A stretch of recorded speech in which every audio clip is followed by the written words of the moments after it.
All right, can you all see that? Yeah. Yes. Okay, let's go to slideshow. All right. So I recently finished my MA at San Francisco State where I met, um, oh man, I'm having a brain fart. Dan, I think. Um, and he invited me to this wonderful, wonderful conference. You guys have so many great topics, and I'm excited to present my research with you guys. So throughout my time at San Francisco State, I really was focused on culturally relevant pedagogy, my personal pedagogy, and along with student-centered pedagogy. So when I got the opportunity to think about my own life and how it kind of played out, I was drawn to this topic. Um, so I'm going to talk about a few things: the need for culturally relevant literature, and how it helps or increases student success. Myself, I was never a strong reader. I was way behind. I really didn't get started as a fluent reader until probably fifth or sixth grade. And I'm going to give you guys a little bit of the background on that. So throughout my presentation, I'm going to give you guys like the introduction and framework. First step, understand why we need culturally relevant literature. The second step, ReJeanne, the slides aren't loading. oh, they're not? Uh-oh. Yeah, try unsharing and sharing again. All right. Yeah.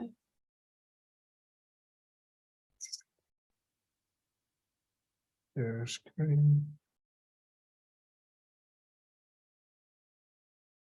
How about now? Yeah, now it works. Okay. So the framework, step one, understand why we need culturally relevant literature. Step two, gaining cultural competence. Step three, the steps to becoming culturally competent. Step four, classroom and community building. And step five, selecting culturally relevant texts. And then I'll wrap it up. All right, my aim was to create a guide that could serve as a resource for first year comp classes, right? I noticed that there wasn't anything published on it up until very recent. I think the next thing I saw was just published in 2023, May 30th of 2023, which kind of is similar to mine, but a few very distinct differences, I guess. So I grew up in Richmond, California in the early 1990s, right? That was my coming of age, right? Um, Not the best part of Richmond. It was gun violence. I think it was even dubbed the murder capital of the United States one of those years in my formative ages. So a lot of that outside interference, along with having readings that I didn't relate to, kind of stifled my reading and my academic growth. I was a poor student all the way through, I would say, until like the 11th grade when things really started clicking academically for me. But then again, here's a chart of the violence in Richmond. The peak was probably my sophomore year in high school.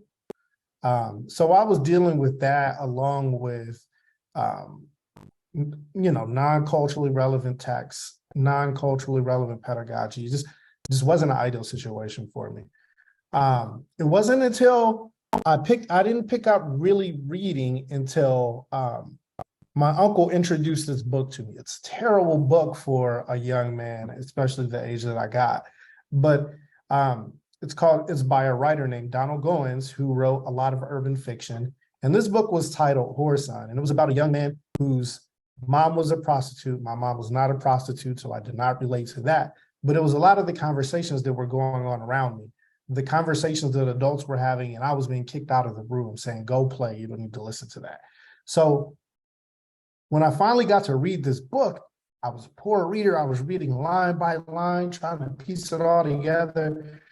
Couldn't make it connect, but that fire inside of me to keep reading to figure out this illicit content is really what gave me that high. I know most readers, we experience a reader's high that really gets you going, and you're chasing that high until you find books that really light that fire in you.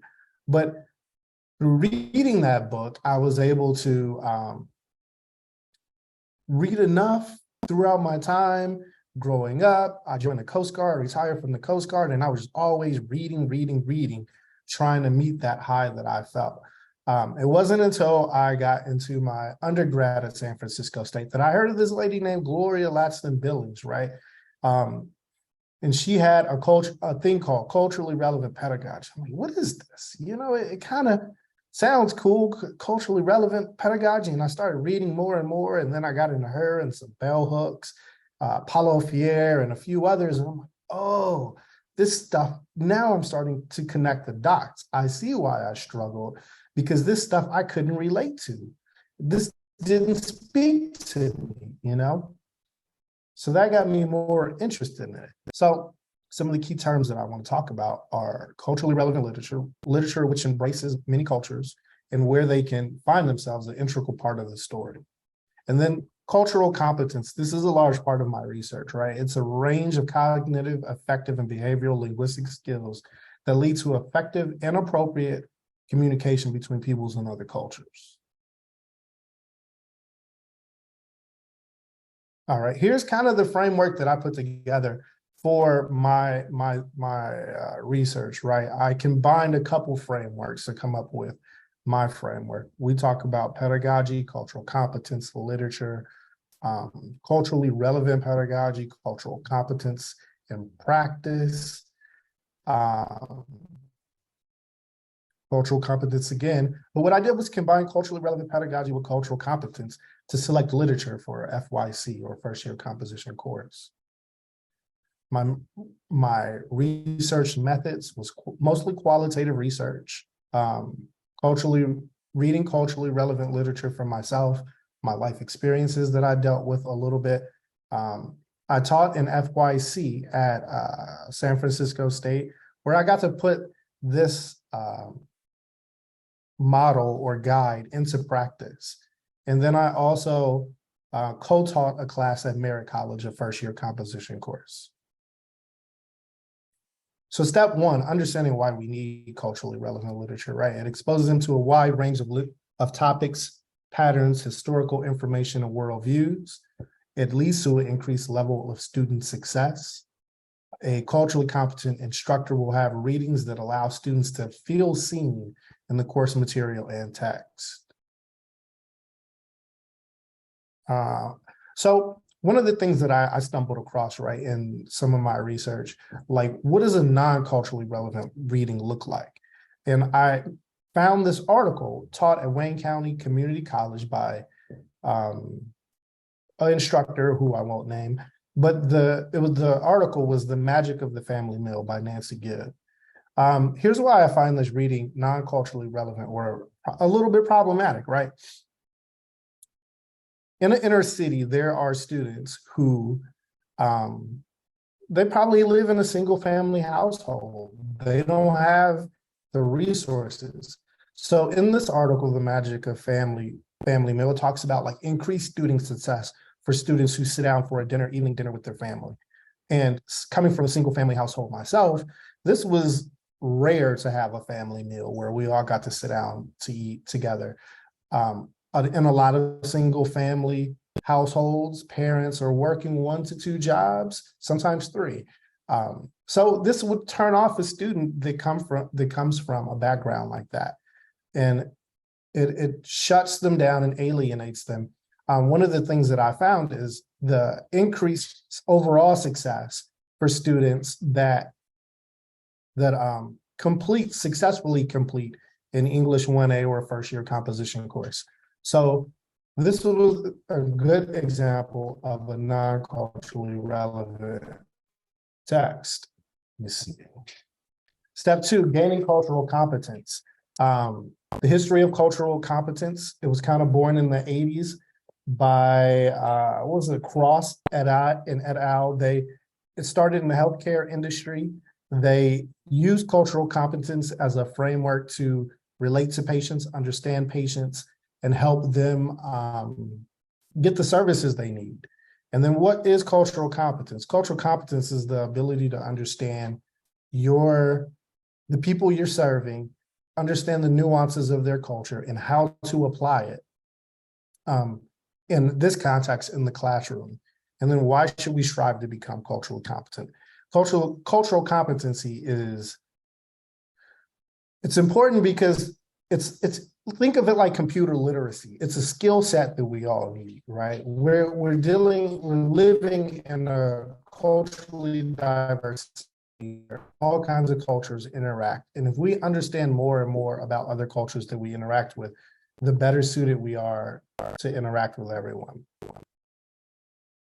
Here's a book that I used for my learning about cultural competence. It's a primer for education. I recommend it for you all. Step 3, becoming culturally competent. So there are many self-assessments that you can do online, self-assessments for cultural competence. You can do that to kind of see where you are, to get a baseline, right? Another thing I recommend is learn about other cultures. Go out and look at art exhibits, get in your community, go to community festivals, and just take it all in. It's a good, enriching way to live, right? And then create a culturally competent work community. What I mean by that is lobby in your departments where you work for more culturally competent readings, works. I know a lot of us use multimodal technology, so videos. And then the next one is make cultural competence a part of your identity. So overall becoming more culturally competent. And then community building. So this is an important step in the process, building community in your individual FYC. Take the time in the beginning of your classroom to get to know everybody.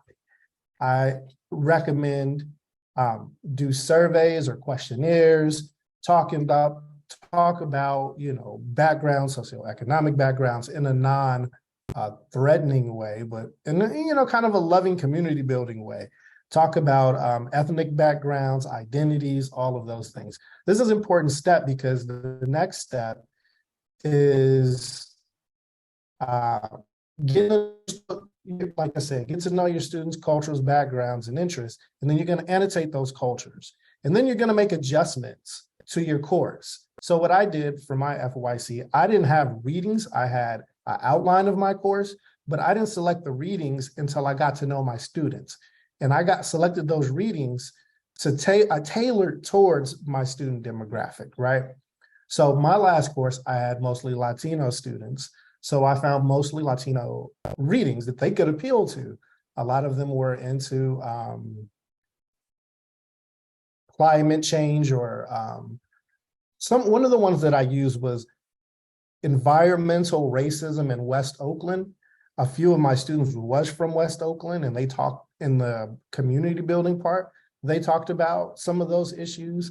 We talked about food deserts in Oakland. And that was a good way for me to jump off and tailor my class towards my student demographic, their cultural backgrounds, and their concerns. And it doesn't have to be specific to, I want to really emphasize, it doesn't have to be specific to race or ethnic background. It could be their cultural interest. If I had a lot of students that cared about K-pop, I would find articles about K-pop or whatever, So then also learn your students' reading preferences, how and what they like to read. Do they like to read outside? Do they like video? Do they like multimodal reading? And go from there. Let's see. All right, some examples of culturally relevant readings that I also use, right? Notes of a Native Son. In that, there was an essay. What was that essay? Oh my God, I'm having a brain fart. I'll come back to that. The Hill We Climb by Amanda Gorman. We did a rhetorical analysis of The Hill We Climb by Amanda Gorman and the Damn album by Kendrick Lamar. Stranger in the Village by James Baldwin, my apologies. And then create a culturally relevant library, right? A journal. So once you find those readings and you find out what worked and what didn't work, so you put the title, if it was a positive reception, a negative reception, the PLO, what recommended adjustments, and then the targeted demographic. So for example, Stranger in the Village I used the first time, it fell flat. I knew that going into it, I knew that this reading was going to be a success, but unfortunately, I didn't promote it right. I didn't explain it right. I didn't present it right. So I made the adjustments in my journal to do a lead up, right? Give background on James Baldwin. Many of the students had never heard of him. So that's one thing that I could have done different. But once you have a culturally relevant library with this journal, you can refer back to it to really hone in on what worked well and what didn't. And then just a recap, right? Step one, understand why we need culturally relevant literature, right? Step two, gain cultural competence. Step three, the steps to becoming culturally competent. Step four, building community. And then step five, select the readings to implement in your course. So what's at stake here, right? Disenfranchising millions of students, continuing the isms of oppression, and then not learning about people from your community in the classroom. So all in all, as educators, we need to move towards providing culturally relevant literature in our first year composition courses. We should also focus on gaining cultural competence because we have a moral obligation to do so. If we are moving towards equity in our field of study, we should be at the foundation of reform. Everyone benefits, students, instructors, and those around us. Thank you. Do you guys have any questions? Some of the references. Thank you so much, ReJeanne. You're welcome. We do have 13 minutes, 12 minutes now of discussion. Do we have any questions or comments? Go ahead, Heather. Thanks for that great presentation. I enjoyed, and I really like your inventory tool for you. That's neat. I'm going to start doing that. I'm always making plans for note taking, so you've inspired me. A question: could you walk us through briefly what the process looks like for you when you involve students in helping you pick the readings? If we're eavesdropping on your class, what would we see, for example? Right. So during the community building time, I would ask students, we would play games, icebreakers, things like that. And I'm taking annotations as we're playing these games, and I'm setting up icebreakers that have the students share about their personal lives, right? So 2 truths and a lie. Tell me about I'm going to tell you about my background, 2 truths and a lie. And I'm taking notes, I'm making annotations about all of the students I have in my roster, and I'm just taking regular annotations, and we just continue to build community over the first week, maybe week and a half, so I can pull enough data from the students to better inform my picks for culturally relevant literature, right? And then what's going to appeal to them? I'm asking them what they enjoy, what kind of music do they like? 2 truths and a lie, my favorite music artist.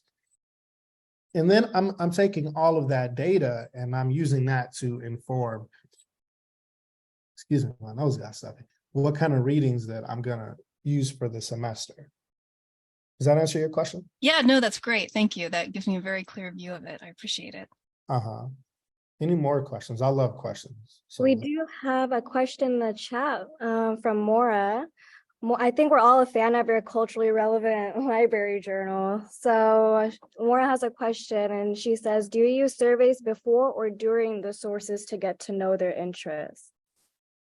So what I did this in the fall, I did community building the first 2 weeks of the course. With a lot of the writings that I like to assign or assignments I like to assign, it calls for them to really share a lot about their personal selves. The course was titled Finding My Voice, right? This is English 114, Finding My Voice. So I knew that students would need to be vulnerable to share. So that's why the heavy emphasis on community building. But all of the surveys and all of that stuff was done the first 2 weeks. Does that answer the question? Okay. Go ahead, Dan. Hey, ReJeanne, thank you so much for your share and your guide for the rest of us. I'm just curious, what was the difference in process between Merit College students and SF State students? Ooh, great question. from my experience, the students at Merit, when getting to know them, they dealt with a lot more trauma from what I noticed than the SF State students. So the readings were significantly different, right? The students at Merit didn't necessarily care about pop culture as much. They cared about their material conditions or improvement to their material conditions. They cared about prison industrial complex, right? That was a big one for them. They cared about food insecurities, things like that. So that was the hugest difference. I got a lot of pop culture at SF State, a lot of material conditions at Merit. That answer your question? And someone said Kendrick Lamar. Can I give you guys a little bit of feedback? I mean, insight as to the Amanda Gorman and Kendrick Lamar assignment. So what I did with that one is I gave the students a handout of rhetorical devices, as many rhetorical devices as I can find. And what we did was we listened to the Kendrick Lamar Damn album in class. I broke them up into groups of two. I assigned each of them 2 songs or a song each. And it was their job to identify all the rhetorical devices that they heard in the music. And, you know, they had the lyrics as well. They could bring that in. And we came back together as a group. I think I assigned it on a Friday. The next Friday, we did a share where they identified those rhetorical devices in class to their peers. It was so successful. The students loved it. And we did something similar with the Amanda Gorman. I modeled what I was expecting for the Kendrick Lamar album with the Amanda Gorman. So I showed them how to identify the rhetorical devices within the text of the Amanda Gorman the week before we did the Kendrick Lamar. And the Kendrick Lamar was their opportunity to do it for themselves. They really loved that assignment. Thank you. Mm-hmm. Maura also has a comment for you in regard to what you were composing in her classroom with your instruction, especially with Baldwin and music. Mm-hmm. That is something to consider. From Baldwin to Beyonce, article. Indeed. That sounds really good. Thank you for that recommendation. And Baldwin, I loved Stranger in the Village. I thought it would land so well because there's so many, everybody has felt like a stranger in a village at some point, right? So I thought that I thought that was going to be my home run for this semester. But like I said, I didn't do a good job introducing Baldwin.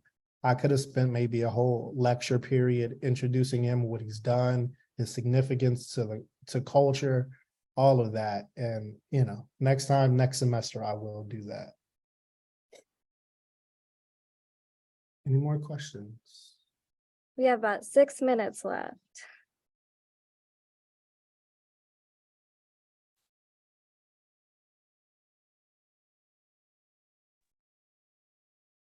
So I'm gonna just jump into, you know, I do most of this work with my STEM colleagues, not with my writing program colleagues. And one of the problems is always how do we enact it? So that's why I really appreciate your annotation, because we all think, oh, I have this as a goal and maybe I think I'm doing it more or less, you know, walking the talk.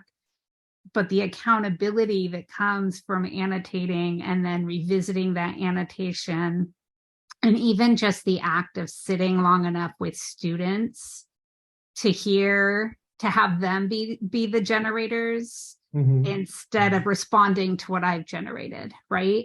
So there's a lot of accountability built in here to what you've presented. So I really appreciate that, because that in academic spaces where often we do business as usual, because it's very entrenched, right? Or like traditional, that accountability and how to put something different or new in motion and return to it and see if we've actually been doing any forward motion is usually the piece that is really both missing and also very much necessary. So I wonder, in your experience with other faculty, what kind of follow through, what kind of risks are there to not having follow through, right? What kind of encouragement, what kind of mechanisms are needed for us as faculty, or even maybe with students in terms of asking for these things?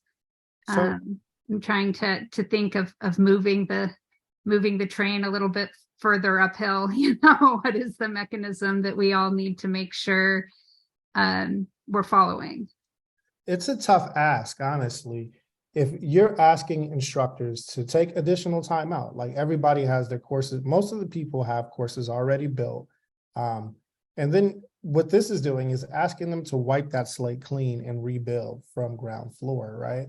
So what I have, or what I use, is I have a course outline, but I don't have any of the readings selected. I have the functions and what I want them to do in the PLOs, but I don't have any of the readings. So to ask another professor to wipe their slate clean and do what I'm doing, it's kind of difficult, but I think how I try and sell what I'm asking is what's the benefit, right? Like, are we student centered? Do we want the students to grow and develop, right? And I haven't, I'm going to be transparent.